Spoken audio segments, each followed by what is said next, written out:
time now for the Great British Debate this hour, and I'm asking, should benefits be axed after a year on the dole?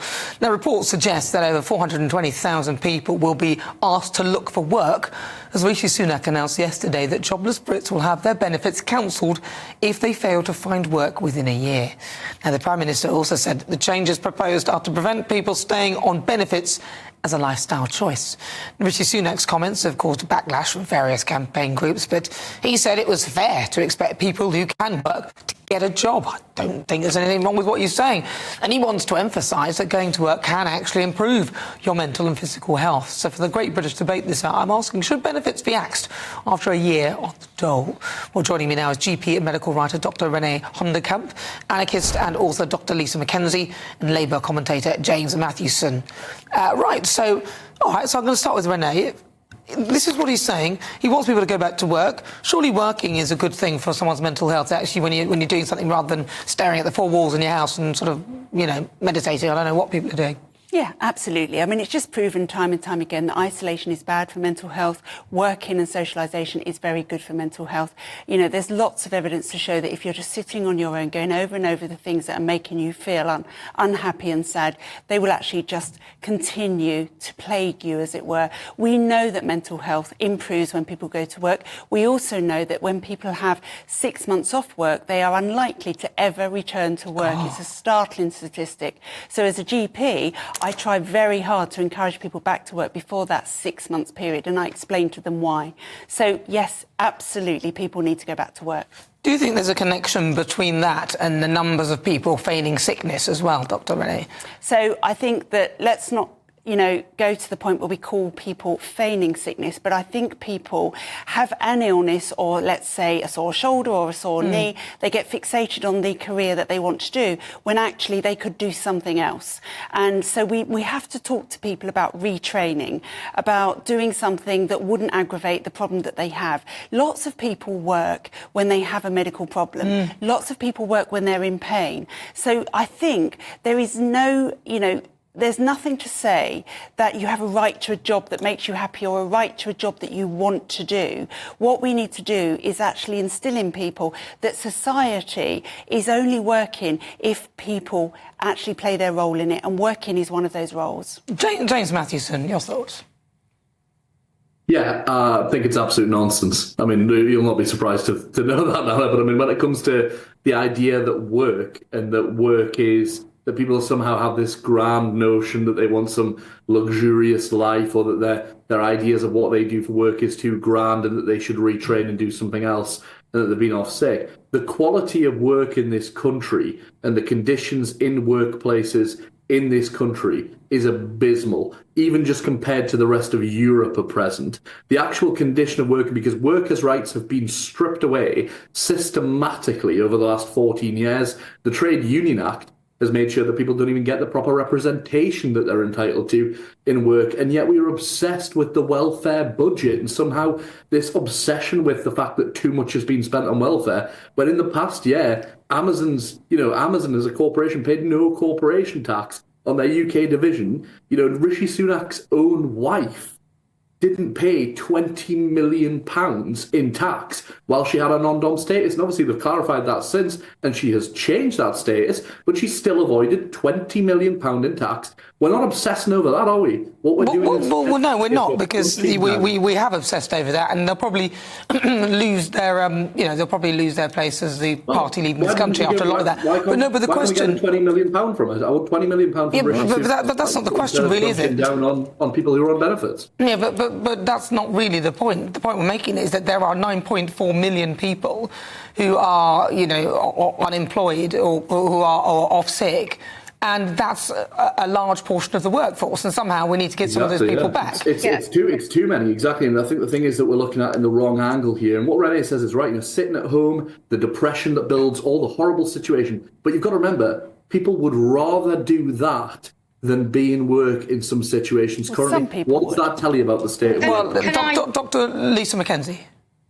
Yeah, I mean, I'm an educationalist. I work at the university, and what we also, I mean, what you've just said is absolutely. I mean, what both of the commentators have just said, staying at home is depressing. Right. But also, I think we've got to look at two things. Number one, why are people now suffering with such terrible mental health?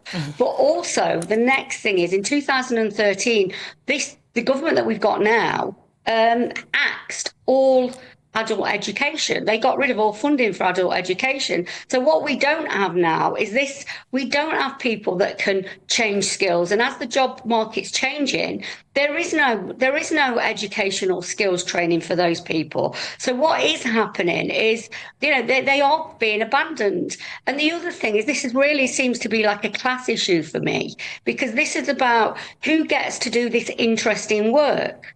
And, and there was a report out last year which said that 250,000 working class people were not getting into the arts and culture industries because of prejudices. So it's okay saying go to work, but it's who gets to work in Amazon and who gets, a nice job being an architect or being on you TV have to News. start somewhere. I mean, look, the first job I did, well, admittedly, it was in KISS 100, and but I wrote hundreds and hundreds of applications, right? Rejected by hundreds and hundreds and hundreds of people. It was rejected, but I still carried on. And, I've cleaned toilets, I've sold knives in a shop. I've worked, just even though it wasn't very much, and it was so embarrassing, it was really sad. I remember somebody saying to me, you're wasted, you could be doing so much better. But I did it anyway. Renee? Yeah, I think that actually is a really important point. So I've worked in a laundrette cleaning people's knickers. I've actually worked in the book station at East Ham station, selling at 5 o'clock in the morning in the freezing cold. I've worked my way up. I think what we've lost is this understanding that sometimes you have to do things you don't particularly want to do. And I think part of that is because we've encouraged our kids to go to university, to do degrees that are not going to get them in a job in the area that they absolutely love. And when they come out, they are understandably disappointed that they actually might have to work in Starbucks. And I think going to the point about, the jobs in the UK are abysmal compared to Europe, that doesn't actually stack up in the figures when you look at long-term sick. Because of all the G7 countries, we are the only one that actually has more people now on long-term sick than before the pandemic. So something doesn't stack up there. And I do agree we have to make working conditions better. Even doctors have abysmal working conditions and would be happier if they were better. But at the same time, I think we need to drill into people that they have a responsibility in society. And whatever we say here sitting around the table, we cannot afford this. What responsibility do people have in society? To work and pay tax. Do we have in society? To work and pay tax. But he said why? Hang on, James, you're asking why should people work to pay tax? Is that a serious question? Well, as a concept, what we're talking about is all doing our fair share, all mucking in, being part of that society.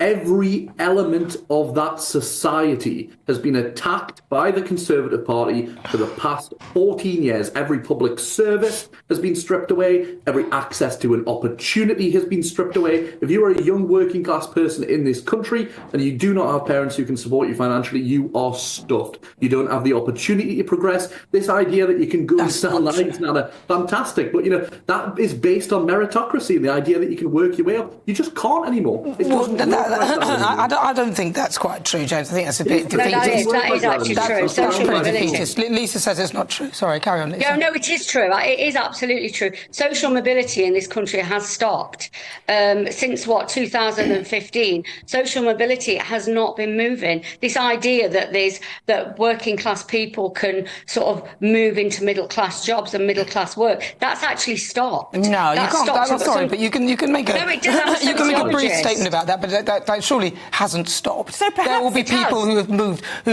from one class to another and stuff like that. I can't see how that will stop. I'll tell you what never happens is people never move down.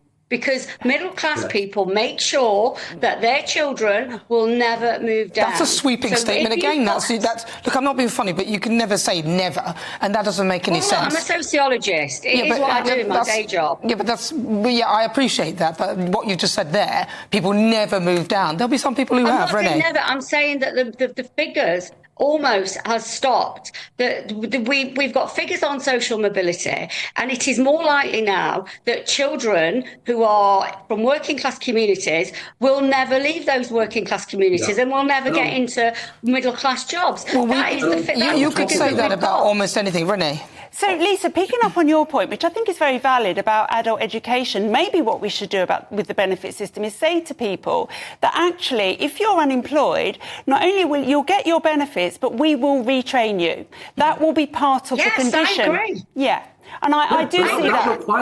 That requires. I think we all agree on that, but that doesn't happen. That requires a DWP that is properly funded and is given the resources and the support and the needs to do that. Austerity destroyed that, and instead of actually repairing that now, all we are doing is finding scapegoats, i.e. the people who have suffered under this, to blame, and that's all that's happened. If it's not perhaps some of those into the next. Well, perhaps some of those government departments could focus less on diversity and inclusion and net zero and all the nonsense they're spending money on. And perhaps if they could maybe go to work and go to the office, then maybe they'd get more done. Listen, Renee, thank you very much. Dr. Renee Hoenderkamp, really good to talk to you. Also, Lisa McKenzie and James Matthewson. Very briefly then, so do you think Rishi's right then? Should people be kicked off their benefits if they haven't worked for a year? Renee, yes or no? Yes. James, sorry. No. No. And Lisa? No. No. All right, well, listen, thank you so much for your thoughts. Very good to talk to you all. Excellent.